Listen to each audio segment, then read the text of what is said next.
Listen, how is this not nominated for Game of the Year? Obviously, I'm more of a movie guy than I am a video game guy, but considering that video games are becoming more like movies, I figured I'd start dabbling in them a little bit more. I've already started playing a couple, but haven't passed the tutorials. But one that I didn't need a tutorial for, one that comes straight from my childhood, was Luigi's Mansion. I remember back in the early 2000s finding any excuse possible to head over to my cousin's house because he had it on his GameCube, and we'd pull up with our Poltergust 3000 thinking we were Ghostbusters.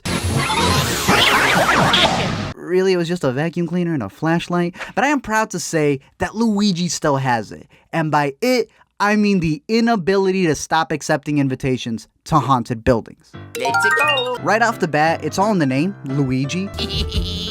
Obviously, Mario's always had the prime spotlight, but being able to truly play as Luigi and not just a taller, greener Mario is fantastic because he has his own personality. This is a character who hums the score because he's scared.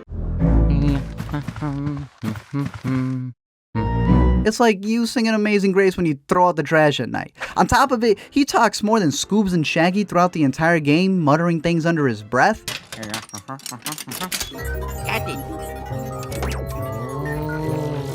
Honestly, it's his goofiness that makes the game. Now, I remember when the first one came out, and while it was great, a lot of people did complain that it was too short. Then the sequel came out for the 3DS, which allowed the developers to give it more of the 3D look they wanted. But then people complained that the levels were too mobile in its setup. So if you've never played a Luigi's Mansion game, or you haven't played one in a while, you're in luck. Cause 3 is fantastic.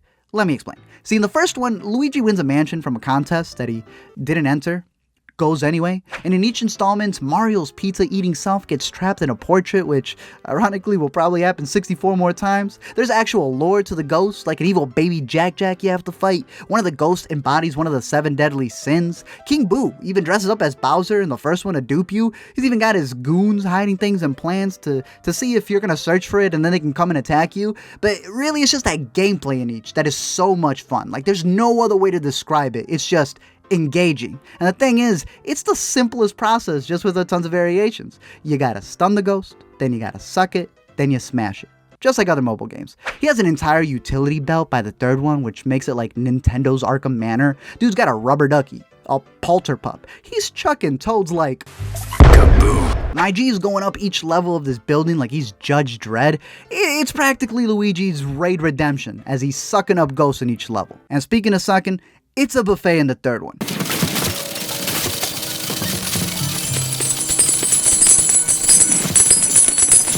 They let you interact with practically everything within the game. There's hidden hallways you can go into. You can play your own version of Control and destroy literally everything around you. You can even pull the rug from right underneath yourself and find so many different things in this game. It really makes it worth exploring. And here's the thing, it's a very minor spoiler, but I think it will help you in the game if you haven't beat it yet. I'm not one to collect everything since I'm usually just there for the story, and I got places to be. But man, did they make me feel bad by the end of 3. See, after you unhaunt the hotel, the good ghosts who get left behind kind of need a place to live in. They can't live there. So depending on how much you've collected, that'll determine whether you are able to build them the Tipton or a Motel 6. But since I collected zilch, they're bunking in my futon. I'm sure the more I keep playing it, the more things I'm going to be able to find out or discover, but it's just so entertaining. I want to play it just because.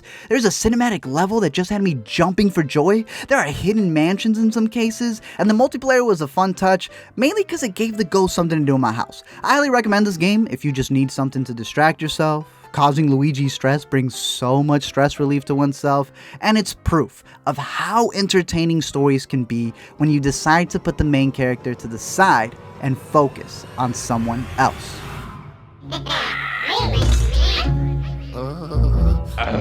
Thank you guys for checking out this video. I'm curious to know your thoughts down below in the comment section. Here's a really, really great video on the making of the Luigis. In case you want to see that, I'm going to put it right here. But really, play the third one if you haven't. It's incredible. But if you can't, find the first one. You know, you can play that bad boy in a couple of hours. It's nice and sweet. It's like popping in one of the Wyoming tapes. And honestly, the voice acting in the first is incredible because it is kind of like Scoobs and Groot, where like it was a limited language, but you can tell what they were feeling.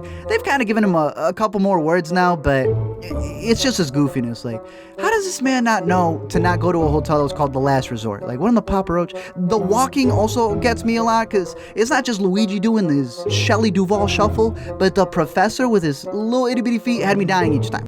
I might cover some of the other games that I had mentioned that I'm still playing through the tutorial for. I can't say when, but if you have any recommendations on which one should be at the top of my list, let me know. Other than that, don't forget to comment, like, and subscribe, and you can win yourself a free mansion.